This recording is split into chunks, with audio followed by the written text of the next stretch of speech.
Hello, friends. It's Pastor Kelly Ann with this week's episode on emotions. Last week, if you joined me, you know that we talked about what it means to be a bucket filler of happiness and joy. When we share our happiness and joy with others, we fill their buckets and our buckets get filled as well. And the Lord will love a world full of joyful and happy people, happy bucket fillers. If you haven't checked out that episode, please do so. The book I chose today is A Little Spot of Sadness, a story about empathy and compassion. This book was written and illustrated by Diane Alber. Let's get started. A Little Spot of Sadness. Hi, I'm a peaceful spot, and this blue spot is a sadness spot. What is a sadness spot? It looks like it needs a hug. See the tear? A sadness spot can show up when someone is feeling upset or disappointed, or if they experience a loss. Sadness is one of the many emotions we can experience every day. Other emotions are anxiety and anger too. We all have these emotions inside of us, but we feel the best when we are able to calm them down to a peaceful spot. Sadness, anger, anxiety. Another word for anxiety is worried. You will see both small and large spots of sadness. Having your sadness spot around is okay, but when it stays too long or becomes too big, it doesn't make you feel okay. That's why I'm here to show you how to recognize when someone's sadness spot shows up and how to help them find a peaceful spot. I'll also show you how to manage your own sadness spot too. You see, a sadness spot is unique because it is one of the few emotions that other people can help you with. That's why I want to show you how to spot it. Crying is one of the ways a sadness spot releases energy, which can help you feel better. It can also show you when a person is feeling down, so you can go and help them find their peaceful spot. It's also important to know that a sadness spot may be there even if someone is not crying.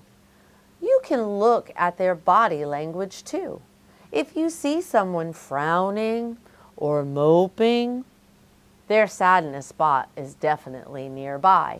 This person could use a friend.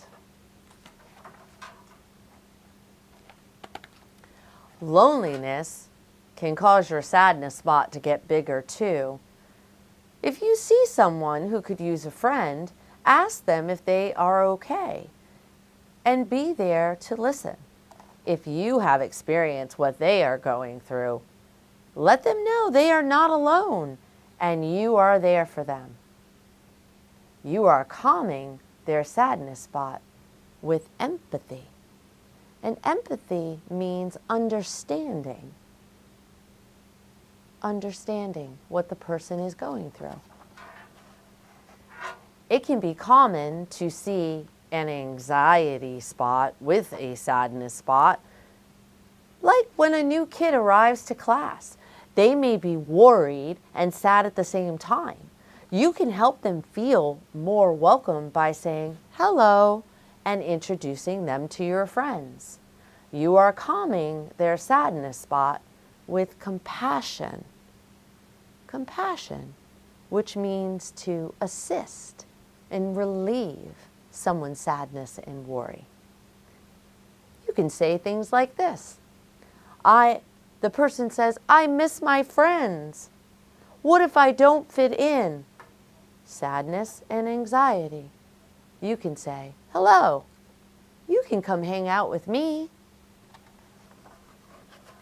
A sadness spot can be a little sneaky, like when it shows up before you decide how to react to the problem. "I lost my unicorn." Sometimes it takes the help of others to see it's only a tiny problem that can be easily fixed. "I can help you find it. Is this it?" You are calming their sadness spot with teamwork. Teamwork. You might also see a sadness spot appear when someone has lost a pet or a friend or a family member. Being there to give them a hug and talk about the happy times they shared with that person or that pet can help them feel the love that will always be in their heart. You are calming their sadness spot with love.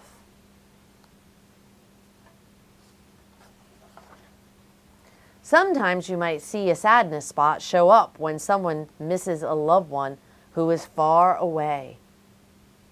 Aww. Having a friend to have fun with can really help. "This is fun. Why don't you try blowing bubbles with me?"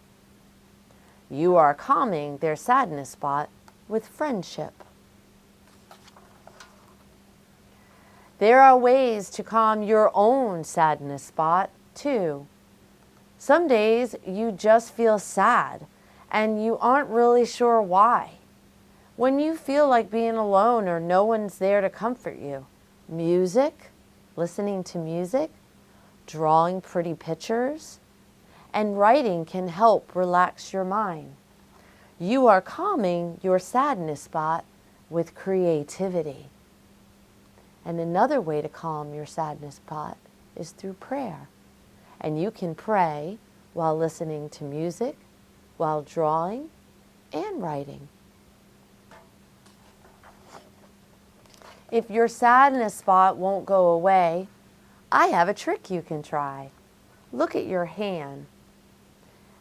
And now imagine one blue spot and one green spot on your palm, like this.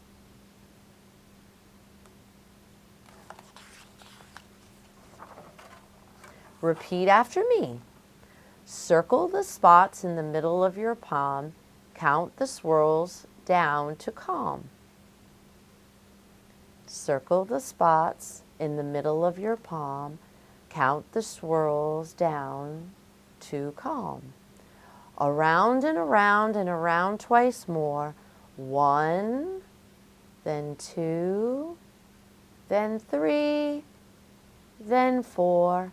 Each time you trace around the spots, take a deep breath to calm your thoughts. Let's try that.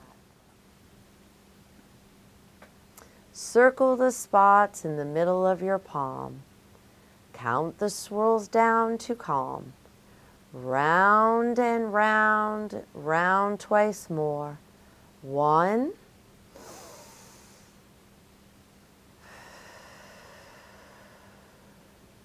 2,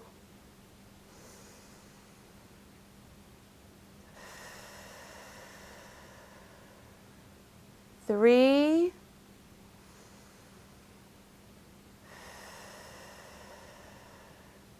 4.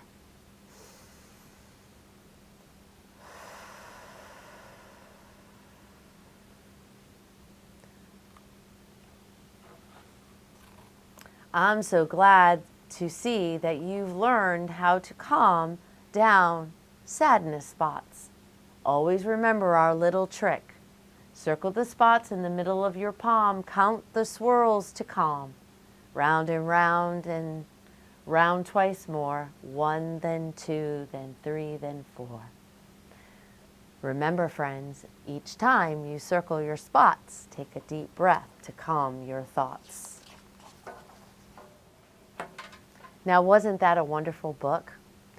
Oh man, I feel better already about when my sadness comes into my life. Sometimes it happens. You know, if I see that you're sad, I'm going to remember these types of acts that I can do to help you go from sad to happy. That's one way I can fill your bucket. Now I'm also going to remember this great exercise from times when I'm sad and not much will help, but I can use this trick on the palm of my hand. And won't you try that as well? Now, I wonder about sadness in your life. What has made you feel sad? I wonder if you could go ask your parents what makes them sad. And maybe you all can remember a time of sadness together and talk it through. And how about this? Can you show your parents how to calm their sadness spot with a peaceful spot? Show them the little trick we learned today. All right, y'all. Till next time, I'm Pastor Kelly Ann. Bye-bye now. Take care. See you soon.